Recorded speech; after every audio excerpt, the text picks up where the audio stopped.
विधानसभा निवडणुकीच्या निकालात एकनाथ शिंदे, देवेंद्र फडणवीस आणि अजित पवार या त्रिकुटाने महाविकास आघाडीला जोरदार धक्का दिला. हा धक्का एवढा डेंजर होता की आठवड्यानंतरही आघाडीतील नेते या धक्क्यातनं सावरले नाहीत. या अपयशानंतर आता आघाडी फुटीच्या उंबरट्यावर उभी राहिली आहे. आघाडीतील प्रमुख नेत्यांकडनंही याबाबत भाष्य केलं जाऊ लागले. यातही सर्वात आग्रही मागणी सुरू आहे ती शिवसेना उद्धव बाळासाहेब ठाकरे पक्षाच्या गोटातून. त्यामुळे ठाकरे बाहेर पडून स्वतंत्रपणे निवडणूक लढवू शकतात अशा चर्चांना आता उधाण आलंय. नेमकं काय घडतंय ठाकरेंच्या गोटात? खरंच महाविकास आघाडी फुटणार का? ठाकरे बाहेर पडणार का? काय आहे नेमका प्लॅन? पाहूयात या व्हिडिओमध्ये. नमस्कार, मी श्रीकांत खांदवे, तुम्ही पाहताय लेट्स मराठी. विधानसभा निवडणूक निकालाचे खापर सध्या महाविकास आघाडीतील तिन्ही पक्षांकडनं ईव्हीएम वर फोडलं जात आहे. याबाबतच्या पत्रकार परिषदा घेतल्या जात आहेत. काँग्रेसने तर या विरोधात देशव्यापी मोहीमच सुरू केली आहे.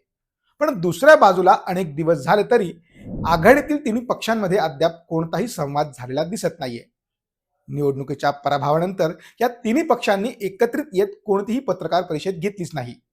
त्यामुळे आघाडीत विसंवादाला सुरुवात झाल्याची चर्चा सुरू झाली आहे. विधानसभा निकालाच्या आधी मात्र महाविकास आघाडीच्या याच नेत्यांच्या नियमित बैठका पार पडल्या होत्या. अशा दबक्या आवाजात उद्धव ठाकरे यांनी महाविकास आघाडीतनं बाहेर पडावे अशी मागणी जोर धरत आहे.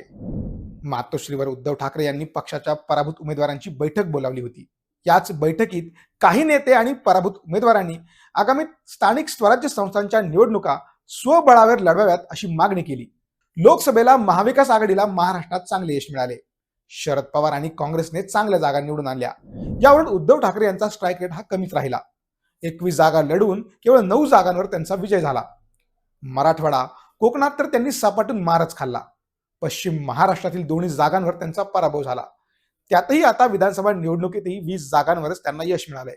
काँग्रेसची मते शिवसेनेला ट्रान्सफर होत नसल्याचा दावा केला जात आहे. आता आगामी काळात स्थानिक स्वराज्य संस्थांच्या निवडणुका होऊ घातल्यात. मुंबई, ठाणे, छत्रपती संभाजीनगर, नाशिक, जळगाव या महापालिकांमध्ये उद्धव ठाकरे यांना मोठ्या विजयाची आशा आहे.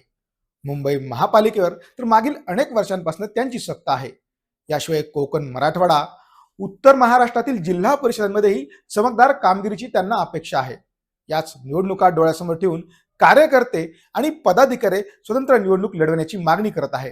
या पार्श्वभूमीवर बोलताना अंबादास दानवे म्हणाले, स्वबळाचा नारा कोणीही दिलेला नाही, पण काही जणांनी तशी भूमिका व्यक्त केलेली आहे. पक्षाने संपूर्ण महाराष्ट्रातील 288 विधानसभा मतदारसंघात आपली ताकद निर्माण करावी. येणाऱ्या काळात ताकदीने तेथे निवडणुका लढवाव्यात अशी भूमिका काहींनी व्यक्त केली आहे. हे सत्य आहे.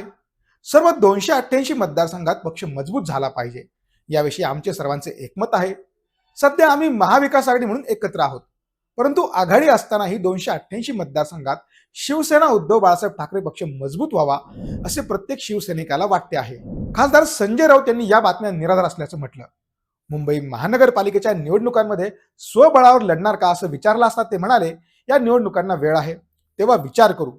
स्थानिक स्वराज्य संस्थांच्या निवडणुका, विधानसभा, लोकसभेच्या निवडणुका या वेगवेगळ्या असतात असं सूचक विधान त्यांनी केलं. इकडे काँग्रेसमध्येही स्वबळाचे वारे वाहत आहे.